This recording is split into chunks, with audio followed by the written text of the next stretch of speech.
Saudações alunos, eu sou o professor Alberto Veras e hoje vamos estudar a partilha, momento pelo qual os herdeiros aguardam ansiosamente. Para começar, o que é uma partilha?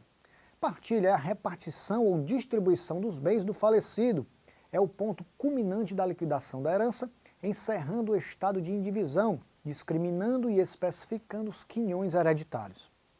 A partilha fixa o momento em que o acervo deixa de ser uma coisa comum e se transforma em coisas particulares e fazendo desaparecer a figura do espólio.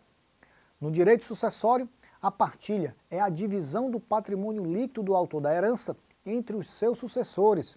Esse patrimônio é denominado monte partilhável ou monte partível. Seus efeitos é meramente declaratório e não atributivo da propriedade, pois esta transferiu-se aos herdeiros no momento da morte e independe de partilha.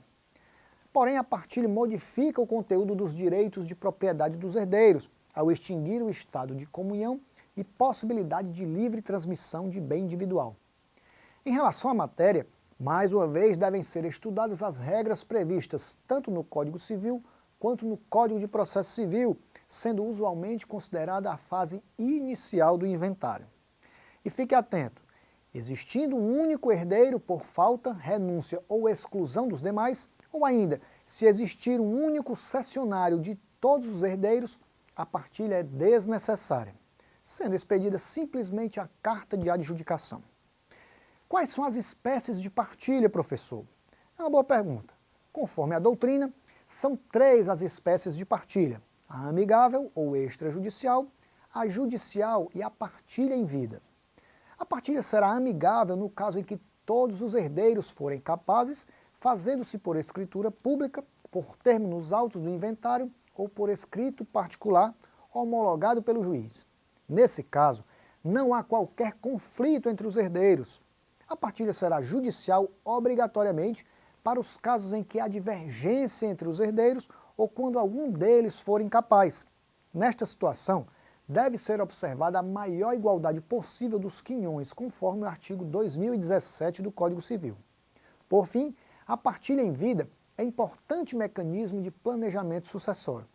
É forma de partilha feita por ascendente a descendente, por ato inter vivos ou de última vontade, abrangendo os bens de forma total ou parcial, desde que respeitados os parâmetros legais, caso da reserva da legítima e da tutela do mínimo para que o estipulante viva com dignidade. Esclarecidos esses pontos conceituais, devemos analisar a garantia dos quinhões hereditários e a responsabilidade pela evicção, que é a perda da posse, propriedade ou uso de determinado bem ou coisa em razão de decisão judicial ou ato administrativo que a atribui a terceiro. Sendo julgada a partilha no processo de inventário, cada um dos herdeiros terá direito aos bens correspondentes ao seu quinhão. Como efeito dessa declaração, os co-herdeiros são reciprocamente obrigados a indenizar-se no caso de evicção dos bens aquinhoados.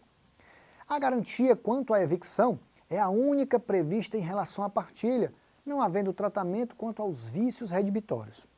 Cessa a garantia legal quanto à evicção e a responsabilidade dos demais herdeiros se a perda ocorrer por culpa do evicto ou por fato posterior à partilha.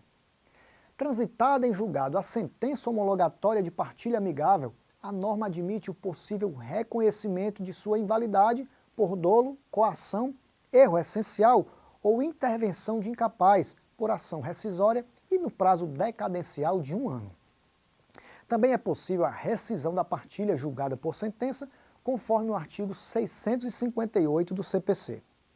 Para finalizar nossa aula, devemos mencionar o instituto da sobrepartilha, partilha fracionada e posterior, como decorrência de situações fáticas específicas que impossibilitaram a sua realização oportuna. Assim, a sobrepartilha é uma outra partilha que sobrevém à partilha, ocorrendo nos mesmos autos, pondo fim à indivisão dos bens ainda não partilhados por ocasião da partilha original.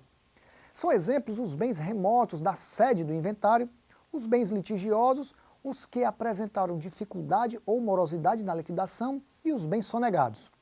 O tema é tratado pelos artigos 2021 e 2022 do Código Civil e 669 a 670 do Código de Processo Civil.